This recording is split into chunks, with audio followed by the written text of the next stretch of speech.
4 conseils pour reprendre sa vie en main. Bonjour à toutes et à tous et bienvenue dans cette vidéo. Je suis Aude Froger, votre coach experte en épanouissement personnel. Et je vous accompagne à avoir une vie pleine de sens dans laquelle vous avez confiance en vous et dans laquelle vos actions quotidiennes servent vos priorités de vie et vos valeurs. Si c'est la première fois que vous êtes sur ma chaîne YouTube, je vous invite à cliquer sur le petit bouton s'abonner juste en bas de la vidéo pour pouvoir recevoir toutes mes prochaines vidéos directement dans votre boîte mail. Et pensez à activer les notifications en appuyant sur le petit icône en forme de cloche. Alors 4 conseils pour pouvoir reprendre sa vie en main. Si vous regardez cette vidéo aujourd'hui, c'est certainement parce que vous avez envie de transformer des choses dans votre vie, que vous ne vous sentez plus totalement aligné et en phase avec votre quotidien et que justement vous cherchez des conseils pour savoir comment faire. Alors juste avant d'aller plus loin, sachez que si vous ressentez le besoin d'être accompagné justement pour pouvoir prendre votre vie en main, la transformer et vous épanouir pleinement, sachez que c'est possible et que vous pouvez me contacter en cliquant sur le petit bouton juste en haut de la vidéo pour accéder au questionnaire que je vous ai préparé et le remplir afin d'obtenir un bilan personnalisé avec moi pour qu'on voit ensemble comment je peux vous accompagner au mieux. Et justement, dans cette vidéo, je vais également vous donner donc 4 conseils pour vous aider à reprendre votre vie en main. Et le premier conseil, il est très simple. C'est arrêtez de regarder la télévision. Alors, je ne vous dis pas qu'il faut totalement arrêter la télévision. Pas du tout, vous avez le droit de la regarder un petit peu.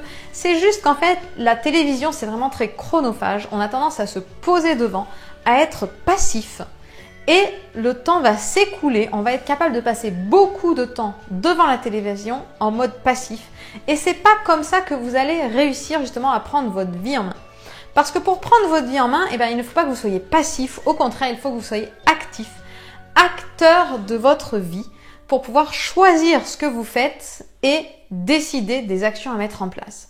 Donc, réduisez vraiment votre temps devant la télévision. Et justement, ça m'amène au deuxième point. Plutôt que passer du temps devant la télévision, je vous invite à lire davantage et notamment des livres inspirants. Il y a beaucoup de livres sur le développement personnel ou de livres témoignages de personnes qui ont réussi à faire des choses que vous voulez peut-être faire vous-même. Donc inspirez-vous de ceux qui ont réussi avant vous. Et si vous cherchez des livres justement pour pouvoir vous donner envie de transformer les choses, vous identifier, sachez qu'il y a des livres que j'ai lus et que j'ai beaucoup appréciés, notamment des livres de Laurent Gounel, sur « Et tu trouveras le trésor qui dort en toi » ou « Le jour où j'ai appris à vivre ». Il y a d'autres livres comme « Demain est un autre jour » ou « Ta deuxième vie commence le jour où tu prends conscience que tu n'en as qu'une ». Donc il y a vraiment beaucoup de livres inspirants. Donc cherchez ça et vous allez voir que ça va modifier votre vie et qu'il vaut mieux passer du temps à lire plutôt que regarder la télé. Le troisième conseil que je vous donne, c'est d'instaurer une routine matinale. Alors, qu'est-ce que je veux dire par instaurer une routine matinale?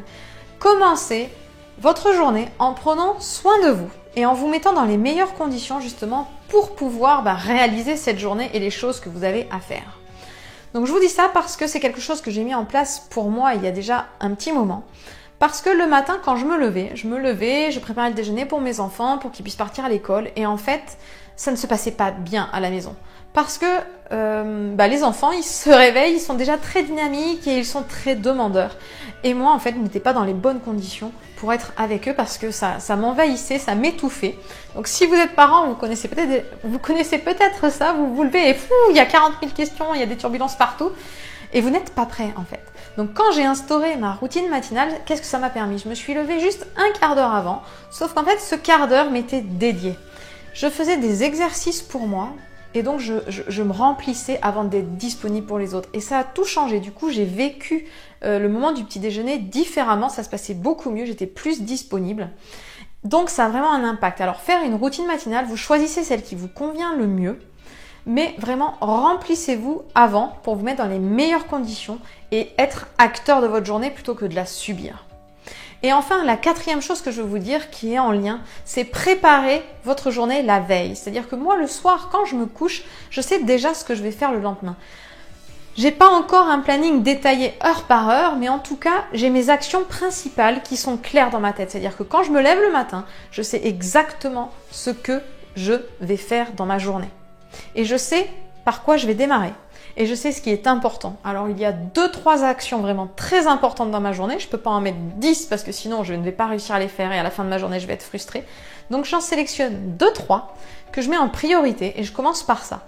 Et comme ça permet d'avoir de la clarté et une vision claire de ce que je vais faire dans ma journée et ça me permet justement d'être actrice de ma vie.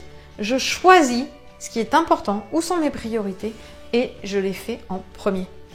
Alors j'espère que ces 4 conseils vont vous aider et surtout pour qu'ils vous aident, mettez-les en application parce que la théorie ne permet pas de changer. C'est le fait de faire et de refaire qui va vous permettre justement de transformer vos actions, vos habitudes et de transformer votre quotidien.